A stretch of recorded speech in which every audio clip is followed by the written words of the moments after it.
parle-nous un peu de l'histoire de ton film Artillerie lourde. En gros, l'histoire, ça se passe, c'est une journée dans la vie de deux policiers qui sont assez détachés émotionnellement par rapport au travail qu'ils ont à faire. Sont aussi un peu idiots, disons, là. Ils n'ont aucune délicatesse ou aucune, je dirais, courtoisie par rapport aux gens ou proches de la victime avec qui ils ont affaire en journée. Donc, on dirait qu'ils ne se rendent pas compte, dans le fond, des fois, du sérieux de la situation dans laquelle ils se trouvent, au détriment, dans le fond, des gens qui côtoient dans la journée. Et de la manière que tu en parles, on pourrait penser que c'est un drame, mais non, c'est une comédie noire. En effet, non, c'est ça. Même si les situations sont quand même sérieuses, bon, on a un mort, on a une proche de cette victime-là, dans le fond, même si c'est des situations sérieuses, on le traite d'une façon comique. Et cette idée-là, tu l'as eue chez un de tes amis qui avait un oncle policier, c'est ça? Oui, c'est ça. À la base, lui, il a entendu des histoires, des anecdotes que son oncle racontait sur sa vie policière, disons. Puis quand il racontait ça, il m'a regardé, puis il m'a dit, genre, t'es en cinéma, toi? Je suis sûr que tu serais capable de faire un film avec ça. Et ça m'a donné une idée. J'ai pris un bout de crayon, un papier, j'ai dit, tu sais quoi, je vais en faire un. J'ai noté les anecdotes qu'il a contées, puis j'ai ramené ça chez nous, j'ai regardé ça, puis dans le fond, ce qui était dur un peu, c'est que c'était toutes des anecdotes qui n'avaient pas nécessairement de...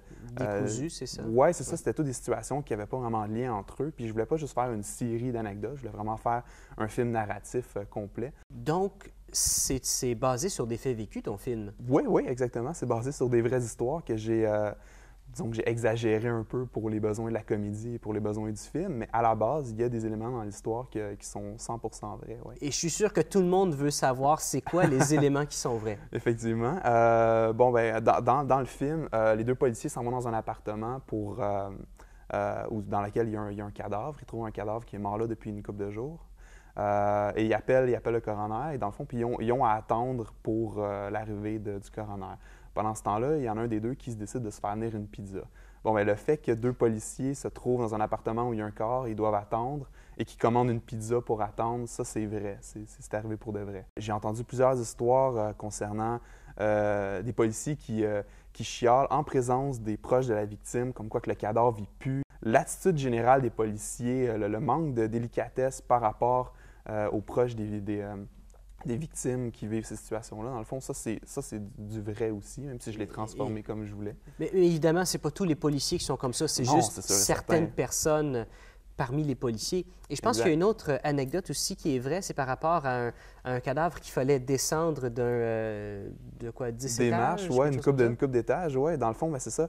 Une des techniques que j'ai trouvées pour inclure le plus d'anecdotes possible, c'est que dans le film, le policier raconte une histoire. Dans cette histoire-là, on voit des policiers qui s'en vont chercher un homme assez corpulent qui s'est pendu. Et ils doivent descendre des marches et ils l'échappent dans les marches. Le fait que des policiers échappent un corps assez gros dans les marches, c'est une histoire vraie, ça aussi. C'est une des anecdotes de laquelle je me suis inspiré. Mais pour ce qui est de ton film, comment tu as fait pour créer le personnage des deux policiers? Je les ai écrits, dans le fond, quand je les ai écrits, il n'y avait pas nécessairement de grosses différences entre les deux. Il y en avait un qui était peut-être un peu plus idiot, disons, un peu plus innocent. L'autre, un peu plus vétéran, donc avec un peu plus d'expérience. C'est lui qui raconte l'histoire et l'autre écoute l'histoire puis est bien impressionné par l'histoire qu'il lui raconte.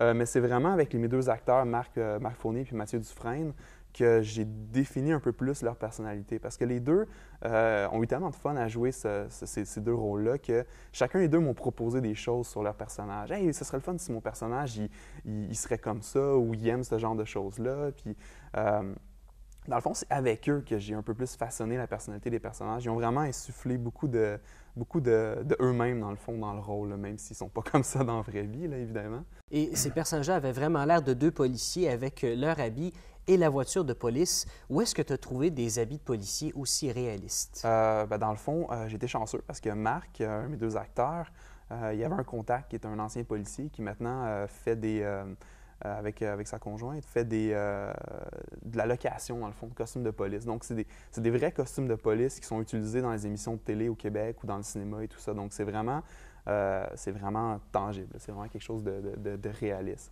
Donc, j'ai été chanceux à ce niveau-là. Puis, pour ce qui est de la voiture de police, encore là, j'ai été chanceux. Mathieu, l'autre acteur, lui, avait déjà travaillé pour les Gags Juste pour rire. Puis pour les Gags Juste pour rire, ils ont des voitures de police, des fausses voitures de police pour attraper les gens. Et il a réussi à mettre en contact avec cette personne-là et j'ai réussi à louer la voiture pour une journée. Et tu as eu un gros challenge dans le tournage parce qu'un des acteurs principaux, Marc, lui, n'était pas tout le temps disponible durant le tournage. Donc, à chaque fois qu'on ne voit pas son personnage, il était tout simplement pas là. Oui, effectivement. Donc, il y avait un horaire quand même assez serré. Puis, vu qu'ils font ça bénévolement, j'essaie toujours de me fendre en quatre pour pas les encombrer le moins possible. Tu sais. Ils font ça vraiment pour me rendre service. Donc, lui, il devait partir la journée. Donc, j'ai vraiment tourné tout ce qui était avec lui pour tout le film en même temps, dans le fond. J'avais prévu le coup. Il y a une scène où on voit Mathieu et Elisabeth qui sont dans le corps de porte puis ils discutent.